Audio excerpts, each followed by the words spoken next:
Pemirsa, sebuah tabung kecil berwarna pink yang selama ini dikenal sebagai alat dapur berubah menjadi sorotan masyarakat. Whipping tabung gas nitrous oxide untuk membuat krim disalahgunakan oleh sejumlah masyarakat untuk merasakan efek memabukkan.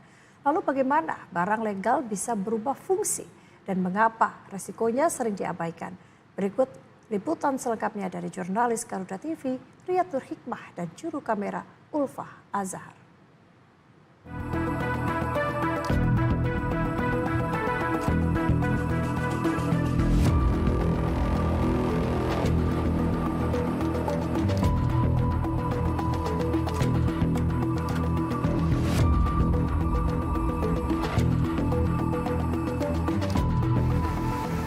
Dalam dunia kuliner dan di salah satu sudut dapur sebuah restoran, sebuah tabung dengan merek Whipping mungkin terlihat biasa saja, kecil, ringan, dan bebas untuk diperjualbelikan. Tapi di luar dapur, tabung serupa disalahgunakan peruntukannya. Whipping, barang legal yang kini tengah menjadi sorotan karena kerap digunakan sebagai alat untuk mabuk. Secara resmi, whipping berisi gas nitrous oxide atau N2O yang digunakan dalam dunia kuliner. Gas ini membantu proses memasak, mengubah krim cair menjadi lebih ringan dan mengembang yang merupakan fungsi asli dari whipping itu sendiri. Masalah muncul ketika tabung ini tidak lagi berhenti di dapur, tetapi gas yang terkandung di dalamnya justru diambil dan digunakan langsung untuk tubuh. Hanya demi merasakan sensasi rasa ringan di bagian kepala dan sebagian lain mengejar sensasi mabuk yang cepat dan instan.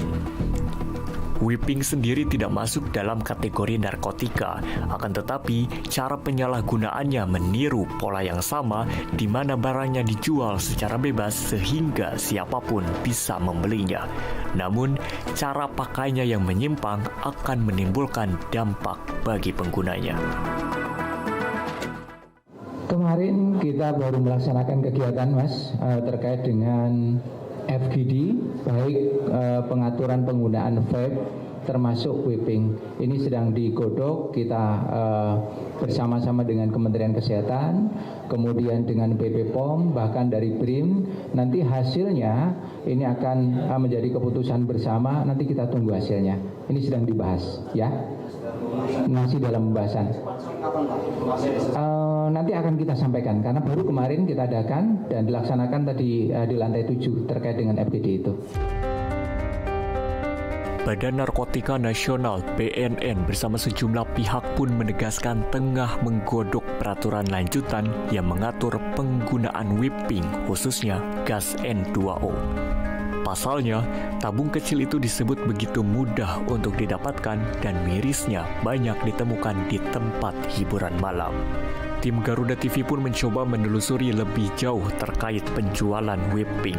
Pertama, melalui website resmi yang ternyata cukup mudah untuk melakukan pembelian meskipun memerlukan bantuan aplikasi pihak ketiga untuk diakses. Usai berhasil diakses, website tersebut menyediakan berbagai ukuran tabung dengan harga mulai dari Rp650 hingga Rp1.900.000. Kedua, tim Garuda TV mencoba mendatangi sejumlah tempat yang diduga menyediakan tabung whipping untuk diperjualbelikan. Namun, dari 2 tempat yang didatangi, keduanya mengaku tidak menyediakan tabung tersebut dengan berbagai alasan.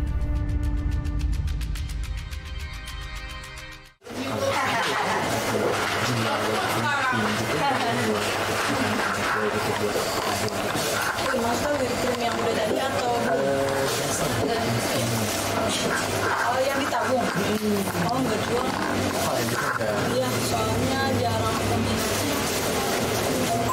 Kita jualnya yang udah dius atau yang dikocok sendiri. Biasanya kalau yang kayak gitu. Gasnya mah enggak ya? Enggak. Karena rada susah juga. Rada susah tautnya tuh. Tabung gasnya itu kan kadang nyarinya susah kalau lagi pas kosong. Terus peminat yang di kalengnya itu juga jarang. Jarang. Ini Berarti kalaupun nyari ke toko-toko lain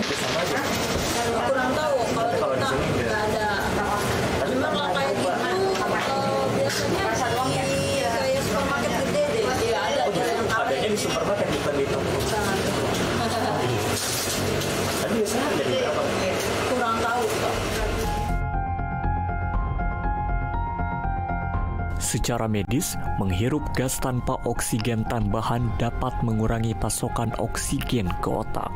Dalam kondisi tertentu, risiko yang bisa ditimbulkan berdampak jangka panjang hingga berujung kematian. Namun, lantaran efek yang cepat hilang, justru kerap kali diabaikan oleh penggunanya. Jadi keluhannya dari saya bilang tadi kalau pada neurologis itu dari mulai kesemutan, gangguan berjalan sampai kelumpuhan, gangguan itu dan bukan tidak mungkin kematian.